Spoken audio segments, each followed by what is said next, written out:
सन 2025चे विधानसभा विधेयक क्रमांक 92 या संदर्भात सन्माननीय मंत्री महोदयांकडून काही अधिकची माहिती मी घेऊ इच्छितो।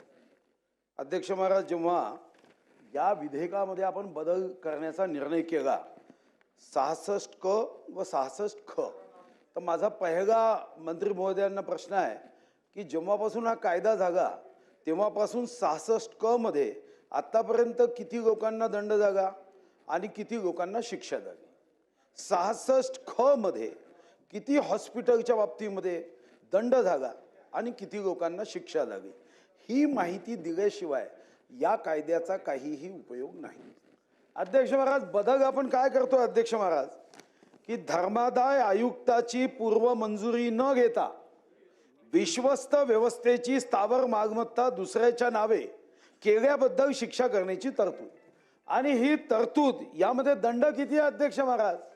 जेव्हा एखादी विश्वस्त ज्यांचे हजारो कोटीची शेकडो कोटीची मालमत्ता असेल, विकल्यानंतर दंड आता तुम्ही किती वाढवताय? 50,000। म्हणजे 50 कोटी रुपयाची 100 कोटी रुपयाची मालमत्ता एखादी पूर्व परवानगी न घेता त्यांनी विकल्यानंतर 50,000 रुपये दंड, म्हणजे त्यावर 50,000 रुपये तर एका दिवसाचं व्याज आहे। कोणाच्या सुपीक डोक्यातून अशा नापीक कल्पना निघतात? माझा प्रश्न म्हणून मंत्री महोदयांना आहे की महाराष्ट्रात असे किती प्रकरण आहे की कोणतीही पूर्व परवानगी न घेता अशा जमिनीचे गैरव्यवहार झाले?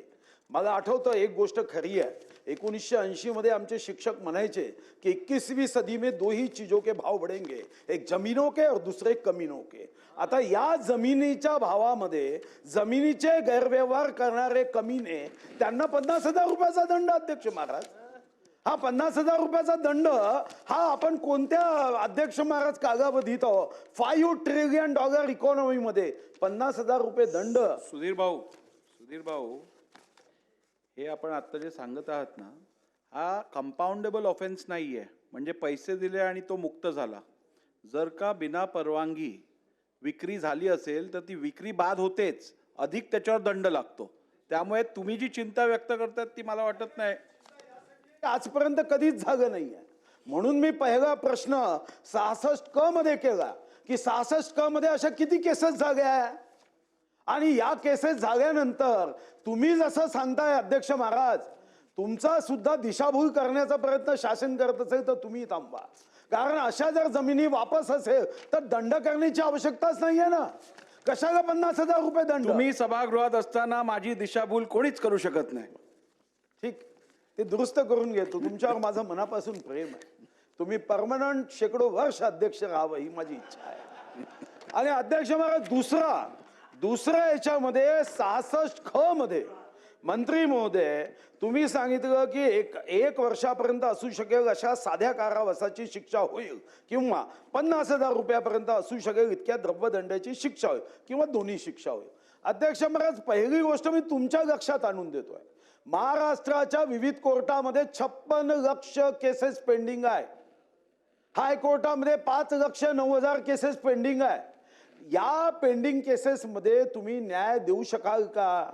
तुम्हाला धारदार कायदा केला पाहिजे, अन्यथा असंच कायद्यावर चिंतन, चर्चा, संवाद, मंथन न झाल्याने अध्यक्ष महाराज या 24 नगर परिषदच्या निवडणुका पुढे जायला कारणीभूत निवडणूक आयुक्तापेक्षा आपण आहोत की आपण कायद्यावर सखोल चर्चा करत नाही आणि मग निवडणूक आयुक्त 17(2) सांगतो की तुमच्याच कायद्यानी जो तुम्ही मंजूर केला त्या कायद्यामध्ये मी कोणाचं ऐकणार नाही। हे कोण सांगतं? निवडणूक आयोग। 24 नगर परिषदा पुढे गेल्या। आणि म्हणून अध्यक्ष महाराज, माझी आपल्याला विनंती आहे, संविधानाच्या पुस्तकाचं विमोचन करत असताना आपण जेव्हा जेव्हा संविधानाचा पार्ट म्हणून कायदा करतो तेव्हा त्याचं लॉजिक आलं पाहिजे।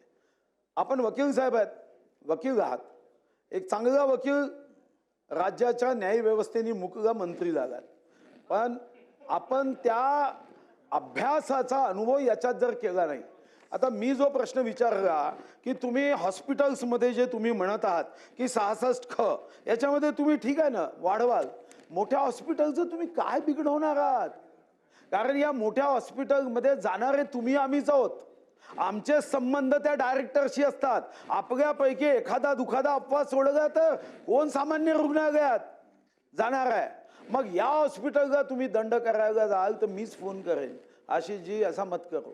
आणि म्हणून दंड असा करा की ज्या दंडाने खरंच जरब बसली पाहिजे. म्हणजे आपण जो जरब बसवण्याची भाषा या उद्देश व कारणामध्ये देत आहात, याच्यानी कोणत्याही पद्धतीची जरब बसू शकत नाही. मानसिक समाधान होऊ शकते की आपण काहीतरी करतो आहे म्हणून मानसिक समाधान होऊ शकेल, पण यातून मी विश्वासाने सांगतो, या अगोदरही 25,000 दंड होता, 20,000 दंड होता. जर तुम्ही सचिवांकडून आकडे घ्या की इतक्या वर्षामध्ये किती लोकांना दंड झाला, कोर्टामध्ये किती केसेस पेंडिंग आहे, कोर्टामध्ये आतापर्यंत शिक्षा किती झाली, साधी शिक्षा आहे त्याला तिथं खडी फोडायची नाही आहे, पण महाराष्ट्रामध्ये मग 10 तरी केसेस दाखवा की ज्यामध्ये ही झाली.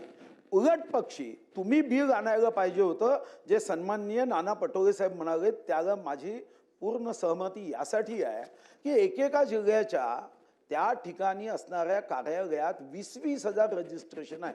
चंद्रपूरमध्ये 20,000 रजिस्ट्रेशन आहे. माझ्या मित्राच्या संस्थेसाठी नाव बदलवण्याचा प्रस्ताव 2 वर्षापूर्वी गेला. त्यांना जर मी फोन केला तर ते सांगतात की नाही, हे सेमी ज्युडिशियरी आहे, इथं कोणाचा फोन चालत नाही, इथं फोन चालत नाही. आणि कितीतरी लोकांची नावं बदलल्या जात नाही. तुम्हाला बदल करायचा असेल तर जखम पायाला आहे, डोक्याला पट्टी बांधू नका, पायालाच पट्टी बांधा. विश्वस्त ज्या काही कार्यालय आहे त्या कार्यालयामध्ये दुरुस्ती करण्याची चर्चा करा. हे 20,000 50,000 रुपये दंडाने काहीही भागणार नाही. हे मी यासाठी नमूद करतोय की जेव्हा विधानसभेचा शताब्दी महोत्सव होईल तेव्हा पुन्हा आयुक्त जे आम्हाला सांगताय तुम्हीच कायदे केले, मी फक्त अंमलबजावणी करतोय. 100 वर्षानंतर असं कुणीही म्हणू नये की कायदे आशिष जयस्वालनी केले आणि मुनगंटीवार शांत बसले होते, असं होऊ नये. आणि अध्यक्ष महाराज, म्हणून मी माझं मत मांडलं की यामध्ये कायदे करायचे असेल तर किंवा हा शब्द काढा ना, का नाही काढत? तुम्ही घ्या की त्याला 6 वर्षाची शिक्षा होईल, 3 वर्षाची शिक्षा होईल. त्याला पैशामध्ये करा की 20 कोटीपर्यंत 1 वर्षाची शिक्षा, 20 कोटीपेक्षा जास्तीची मालमत्ता विश्वस्ताची विकताय, कोणीतरी विश्वस्त येऊन संबंध आहे मोठ्या नेत्यांशी म्हणून, तर त्याला 6 वर्षाची 7 वर्षाच्या वरती शिक्षा करा. जमानतच होत नाही. तुम्ही 7 वर्षाच्या वरची करा ना, जर एवढी चिंता आहे तर 7च्या वर. पण तुम्ही काहीतरी रक्कम निश्चित करा, नाही तर मग टकासेर भाजी टकासेर खाजा. 10 रुपयाची इस्टेट विकली तरी हीच शिक्षा, 100 कोटीची विकली तरी हीच शिक्षा, त्यांनी खाटेवर पेशंटला मारलं तरी शिक्षा, आणि काहीच केलं नाही तरी काहीच त्याला होणार नाही. म्हणून पहिली माहिती ही घ्या की या संदर्भामध्ये किती केसेसला आतापर्यंत या कायद्याच्या तरतुदीनुसार जो अगोदर दंड आहे तो आतापर्यंत किती लोकांना झाला, एवढं जर सांगितलं तर निश्चितपणे आपले खूप खूप आभार मानू. धन्यवाद.